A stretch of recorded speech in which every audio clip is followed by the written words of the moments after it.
Hello నమస్తే. జనసేన అధినేత ఆంధ్రప్రదేశ్ ఉప ముఖ్యమంత్రి పవన్ కళ్యాణ్ ఇటీవల మాట్లాడుతున్న మాటలు ఆయన్ని ప్రజల్లో పలుచన చేస్తున్నాయి. కార్యకర్తల్లో అయోమయాన్ని సృష్టిస్తున్నాయి. ఏంటి పవన్ కళ్యాణ్ మాట్లాడుతున్న మాటలు? పవన్ కళ్యాణ్ మాట్లాడుతున్న మాటలు చూసిన తర్వాత ఈయనకేమైంది అని అనిపిస్తోంది. పవన్ కళ్యాణ్ మాట్లాడుతున్న మాటలు పవన్ కళ్యాణ్ స్థాయిని ఆయనకు ఆయనే తగ్గించుకున్నట్లుగా అర్థమవుతోంది. పవన్ కళ్యాణ్ మాట్లాడుతున్న మాటలు ప్రతిపక్ష పార్టీల కంటే కూడా కూటమికి సంబంధించిన పార్టీలను, సొంత పార్టీ నాయకులను ఇబ్బందులకు గురిచేస్తున్నట్లుగా కనపడుతోంది. పవన్ కళ్యాణ్ హోంశాఖకు సంబంధించి ప్రభుత్వం వచ్చిన కొత్తలోనే కొన్ని కామెంట్స్ చేశారు. రాష్ట్రంలో మహిళలపైన, చిన్నారులపైన అఘాయిత్యాలు జరుగుతున్నాయి. డీజీపీ గారు ఏం చేస్తున్నారు, హోంమంత్రి గారు ఏం చేస్తున్నారు అంటూ బహిరంగ సభలోనే ఆయన మాట్లాడారు.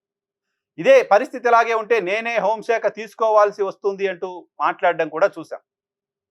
సో అప్పుడు ఆయన ఆ మాటల ద్వారా ఆ ప్రభుత్వంలో మహిళలకు, చిన్నారులకు రక్షణ లేకుండా పోతుంది, వాళ్ళపైన అఘాయిత్యాలు జరుగుతున్నాయనే మాట ప్రతిపక్షాలు మాట్లాడుతున్న మాటని పవన్ కళ్యాణ్ ఎండార్స్ చేశారు ఆ సమయానికి. తాజాగా ఆయన విశాఖ స్టీల్ ప్లాంట్ ప్రమాదం జరిగిన సందర్భంగా అక్కడ పరామర్శ కోసం వెళ్ళారు, పరామర్శించారు. బయటకు వచ్చిన తర్వాత మాట్లాడుతున్న సందర్భంగా ఆయన మాట్లాడిన మాటలు ఆయన పలుచన చేశాయి. పవన్ కళ్యాణ్ ఒక పార్టీ అధినేత, కూటమిలో ప్రధానమైన భాగస్వామి, కూటమి ఏర్పడడానికే కారణమైన నాయకుడు ఆయన. అటువంటి వ్యక్తి స్టీల్ ప్లాంట్ ప్రమాదానికి సంబంధించి నాకు సరైన అవగాహన లేదు అని, అక్కడ కమ్యూనిస్టు పార్టీలపైన ఆయన చేసిన విమర్శలు ఇవన్నీ కూడా ఆయన స్థాయిని తగ్గించేలా ఉన్నాయి. ఉప ముఖ్యమంత్రిగా, ప్రభుత్వంలో కీలకమైన భాగస్వామిగా అక్కడికి వెళ్తున్న సందర్భంగా అవగాహనతోటే వెళ్ళాలి, అవగాహన తెచ్చుకునే వెళ్ళాలి. అక్కడికి వెళ్ళిన తర్వాత అది నా అంశం కాదు, నాకు అవగాహన లేదు అని మాట్లాడడం ద్వారా ఆలోచన అయిపోయారు ఆయన. తాజాగా నిన్న ఆయన మాట్లాడిన మాటలు మరోసారి ఆయన్ని పలుచన చేశాయి. సుగాలి ప్రీతి అంశానికి సంబంధించి మరోసారి మాట్లాడారు నిన్న ఆయన. సుగాలి ప్రీతి అంశంలో 2017-18లోనే హత్య జరిగినప్పటికీ గత ప్రభుత్వ హయాంలో దానికి సంబంధించిన సాక్ష్యాలన్నీ చెరిపేశారు, ఇప్పుడు మేము ఏం చేయలేకపోతున్నాం అంటూ ఆయన మాట్లాడారు. ఇంతకంటే నిస్సహాయత, ఇంతకంటే చేతగానితనం ఒక రాజకీయ పార్టీ నాయకుడికి ఎవరికి ఉండదు. 30 ఏళ్ళు, 40 ఏళ్ల తర్వాత కూడా కేసుల్ని వెనక్కి తిరిగ తోడి నిందితుల్ని పట్టుకుంటున్న సందర్భాలు కోకొల్లలుగా మనం చూసాం. సుగాలి ప్రీతి హత్య తెలుగుదేశం ప్రభుత్వం హయాంలో జరిగింది. అప్పుడు జనసేన కూడా ఆ ప్రభుత్వం రావడంలో భాగంగా ఉంది.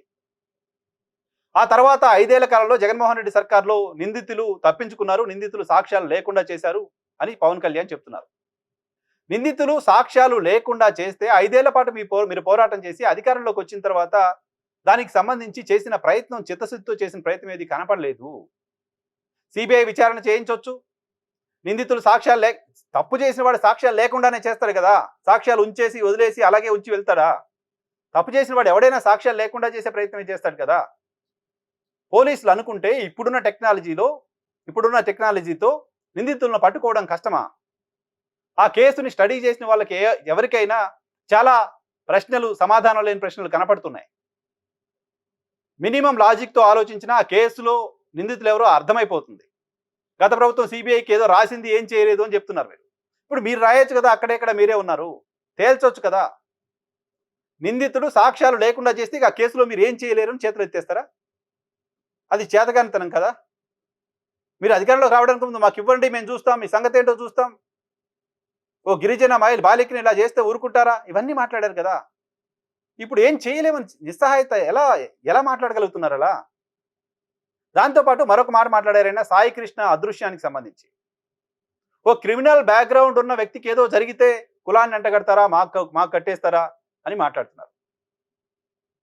క్రిమినల్ బ్యాక్గ్రౌండ్ ఉండవచ్చు, కానీ క్రిమినల్స్ ని చంపే అధికారం పోలీసులకు ఉండదు పవన్ కళ్యాణ్ గారు. చట్టానికి ఉంటుంది శిక్ష ఇచ్చే అధికారం. ఆ శిక్షను అమలు చేస్తాయి జైల్లో, ఆ తర్వాత జైళ్ల శాఖ. పోలీసులు కేవలం ఇన్వెస్టిగేషన్ చేస్తారు, అరెస్టులు చేస్తారు మాత్రమే, ఛార్జ్షీట్ ఫైల్ చేస్తారు మాత్రమే. చంపి శవాలను మాయం చేయకూడదు. గత ప్రభుత్వంలో వైసీపీ నేతలు సుబ్రహ్మణ్యం ప్రస్తావన మీరు తీసుకొచ్చారు, డ్రైవర్ సుబ్రహ్మణ్యం ప్రస్తావన, ఎమ్మెల్సీ అనంతబాబు ప్రస్తావన. ఆ ప్రభుత్వం అటువంటి తప్పులు చేసింది కాబట్టే కదా మీ ప్రభుత్వాన్ని తీసుకొచ్చారు. మీరు కూడా అదే తరహాలో చేసుకుంటూ పోతే ఎలా? గత ప్రభుత్వంలో చంపిన వాళ్ళని డోర్ డెలివరీ చేశారు, ఇప్పుడు అసలు డెలివరీ లేకుండా పోయింది, డెడ్ బాడీ ఎక్కడ ఉందో తెలియకుండా పోతుంది కదా. క్రిమినల్స్ కి క్యాస్ట్ ఉంటుందా? డెఫినెట్ గా క్రిమినల్ కి క్యాస్ట్ ఉండదు, ఉండాల్సిన అవసరం లేదు, వాళ్ళ క్యాస్ట్ కోణంలో చూడాల్సిన అవసరం లేదు. కానీ ఇప్పుడు మాట్లాడకూడదు కదా మాట. 5 ఏళ్ల పాటు మనం జరిగిన ప్రతి ఘటనని కులం కోణంలోనే చూసాం కదా. అనంతబాబుకు సంబంధించిన డ్రైవర్ హత్యలు కులం కోణంలోనే చూసాం, సుధాకర్ అంశాన్ని కులం కోణంలోనే చూసాం, ప్రకాశం జిల్లాలో కిరణ్ అనే యువకుడి మరణాన్ని కులం కోణంలోనే చూసాం, సుగాలి ప్రీతి అంశాన్ని కులం కోణంలోనే చూసాం. ప్రతిదీ కులం కోణంలోనే గతంలో చూసాం కదా మనం. ఇప్పుడు వచ్చిన తర్వాత కులం కోణంలో చూడకూడదు అని మీరంటే ఎట్లా? పైగా నేను హోంశాఖ మంత్రిని కావడం వల్ల క్రిమినల్స్ బ్రతికిపోతున్నారు అంటున్నారు. రాష్ట్రంలో మీరు ప్రజలకి కొత్తగా ఏం చేయకపోయినా క్రిమినల్స్ బ్రతికిపోయేలా చేయకూడదు సార్. మీరు అభివృద్ధి చేయకండి, రోడ్లు వేయకండి, ప్రాజెక్టులు కట్టకండి, ఉద్యోగాలు ఇవ్వకండి, కానీ క్రైమ్స్ని పెంచకండి. వాటన్నిటికంటే అది ముఖ్యం కదా, బతకాలి కదా, భద్రత ఉండాలి కదా, ప్రాణాలు ఉండాలి కదా. నేను లేను కాబట్టి వాళ్ళు అట్లా చెలరేగుతున్నారు అంటే ఈ ప్రభుత్వంలోని హోంశాఖ చేతగానితనంతో ఉంది అని మీరు ఎండార్స్మెంట్ చేస్తున్నారు. మీ ముఖ్యమంత్రి ఆధ్వర్యంలోని లా అండ్ ఆర్డర్ సరిగా పనిచేయట్లేదు అని మీరు ఎండార్స్ చేస్తున్నారు. శాంతి భద్రతల అంశం ముఖ్యమంత్రి పరిధిలో ఉంటుంది, అనిత గారి పరిధిలో కూడా కాదు. అది నా పరిధిలో లేదు కాబట్టి క్రిమినల్స్ తప్పించుకుంటున్నారు అంటే చంద్రబాబు నాయుడు గారి చేతగానితనం అని మీరు చెప్తున్నట్లు అర్థం చేసుకోవాలి దాన్ని. చంద్రబాబు నాయుడు గారు లా అండ్ ఆర్డర్ మెయింటైన్ చేయడంలో ఫెయిల్ అవుతున్నారని మీరు అన్నట్లు అర్థం చేసుకోవాలి. సో మీ ప్రభుత్వాన్ని విమర్శిస్తున్నట్టుగా మాట్లాడుతున్నారు మీరు. నా శాఖ కాదు కాబట్టి నాకు సంబంధం లేదు అని ఎలా మాట్లాడతారు? మీరు కేవలం ఒక శాఖ మంత్రి కాదు, పార్టీ అధ్యక్షుడు, కూటమిలో ప్రధానమైన భాగస్వామి, డిప్యూటీ సీఎం కూడా. క్యాబినెట్ తీసుకునే నిర్ణయాలు, ప్రభుత్వం అంటే ఏ మంత్రి ఆ మంత్రి శాఖ సంబంధించే ఉండదు, ప్రతి మంత్రి ప్రభుత్వమే. మా ప్రభుత్వం అని మాట్లాడతారు కదా మంత్రులంతా. ప్రభుత్వం తీసుకునే ప్రతి నిర్ణయం మంత్రులందరూ కలిసి కూర్చొని తీసుకునే నిర్ణయం క్యాబినెట్ డెసిషన్ కదా. క్యాబినెట్లో మీరు పార్టీ కదా. అట్లాంటప్పుడు నాకు తెలియదు, నా శాఖ మాత్రమే నాకు తెలుస్తుందని మీరు అనుకుంటే మీ స్థాయిని మీరు చాలా తక్కువ చేసుకున్నట్టు కదా, మిమ్మల్ని మీరు చాలా తక్కువగా చూసుకుంటున్నట్టు కదా.